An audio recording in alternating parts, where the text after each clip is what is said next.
한 한 달쯤 전에 그 학교 폭력 관련해서 상담을 오셨던 부모님들 이야기인데, 요구 사항은 그거였어요. 그 상대방 학생이랑 그 부모님 측에서 이제 맞폭을 걸었기 때문에 분명히 우리 아이가 더 피해를 입었는데 잘못 풀려 가지고 우리 애가 더 뭘 더 잘못한 것 마냥 결과가 나오는 거에 대한 두려움이 굉장히 있었고, 그다음에 아이도 어떻게 봐도 자기가 이제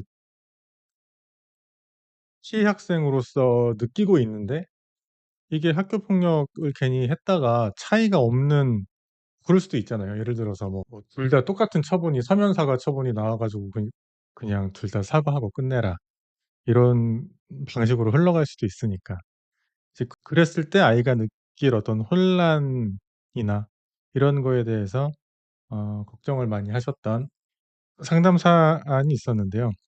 결국에 근데 제가 사안을 이렇게 쭉 얘기를 들어보니까 어 이게 막 학폭을 걸 만한 사안은 아니었어요. 그냥 순리대로 일을 해결한다고 치면은 그냥 부모님이 가서 옛날 스타일 부모님들처럼 가 가지고 "내가 애를 잘못 키웠다. 죄송하다." 하고 하면은 그냥 끝날 일이었는데, 요즘에는 이제 고런 걸 잘 안 하는 분위기로 가다 보니까 "너네가 학폭 걸면은 우리도 건다." 이렇게 해 가지고 이제 약간 억지스럽게 맞학폭으로 흘러간 사건이었는데, 요즘에는 뭐 인스타그램 같은 거 보면은 그 글 중에서 학교 폭력에 응하는 법이라는 글 같은 게 있는데, 그걸 보면은 뭐 "무조건 피해자인 척을 해야 된다.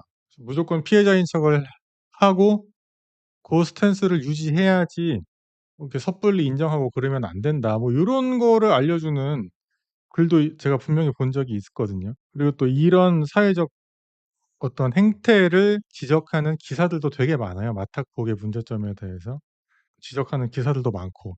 오늘 하려고 하는 얘기는 뭐냐면은 함부로 맞폭 걸면 안 된다는 거예요. 왜냐하면은 저는 솔직히 이제 그 차이를 만들어 내야 된다는 얘기를 이제 의뢰인의 요구 사항이니까 처음 듣고 약간 뭐 항상 변호사가 느끼는 거지만은 결론에 대한 이제 압박이 있긴 있죠. 근데 한편으로는 신나기도 했던 게, 뭔가 요렇게 조질 수 있는 포인트가 좀 몇 개 있겠는데 싶어서 일단은 그 맞학폭의 사회적 문제점을 지적한 기사들을 좀 찾았고, 그다음에 이 사실관계를 그게 선명히 드러나도록 어떤 그 피해 관련 학생과 가해 관련 학생의 그런 차이가 사실관계에서 선명히 드러나도록 사실관계를 재구성해 하는 데 되게 공을 많이 들였었고, 그다음에 이제 그런 요청을 드렸었어요. 뭐 제가 심의위원회에 출석해 가지고 위원님들한테 요청을 드렸던 게, 그 두 학생의 평소 학교 생활을 뭐 그 관련 선생님들이나 뭐 책임 교사 선생님들을 통해서 좀 물어봐 달라.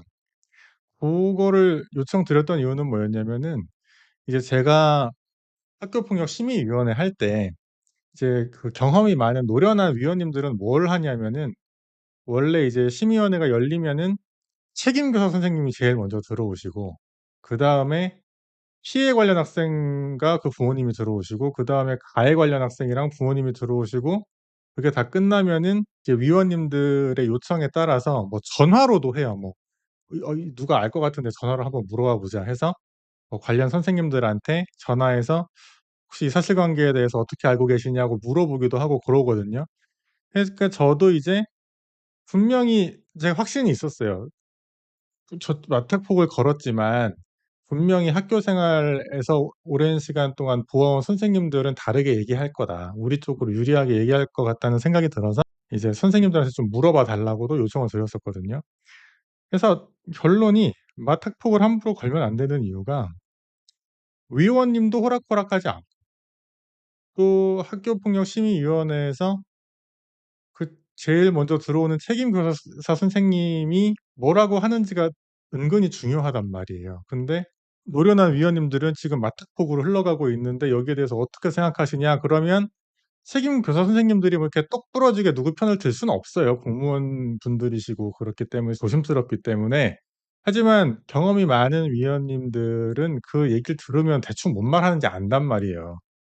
그런 것도 있고 또 노련한 변호사들은 또 이제 이렇게 살살 긁어 가지고 그 차이를 만들어 내려고 또 막 집요하게 또 파고 그래서 그게 뭐 인스타그램 게시글 본 것처럼 그렇게 호락호락하게 흘러가지가 않아요 절대로.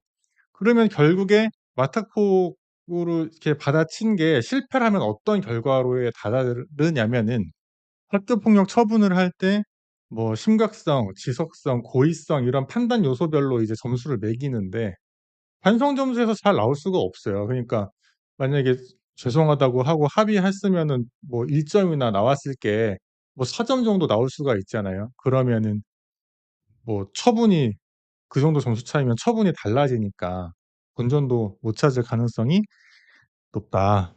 그래서 제가 어 이 언급한 이 사건도 차이가 꽤 나는 그런 처분을 받게 해서 마탁폭이 유지되지 않도록 고렇게 했었습니다. 그래서 그렇게 근데 이제 잘 모르시면은 부모님들이 일단 마탁폭을 상대가 걸면은 혹시나 이제 '억울한 상황에 처하지 않을까.' 하는 걱정들을 많이 하시는데 그래서 아까 말씀드렸지만 그렇게 호락호락하지 않고 너무 염려가 되시는 분들은 좀 이렇게 사실관계를 정리하셔 가지고 저한테 뭐 연락을 주셔도 되고 예 그래서 너무 그렇게 염려를 하실 필요까지는 없을 것 같다. 뭐 요런 말씀을 드립니다. 이상입니다.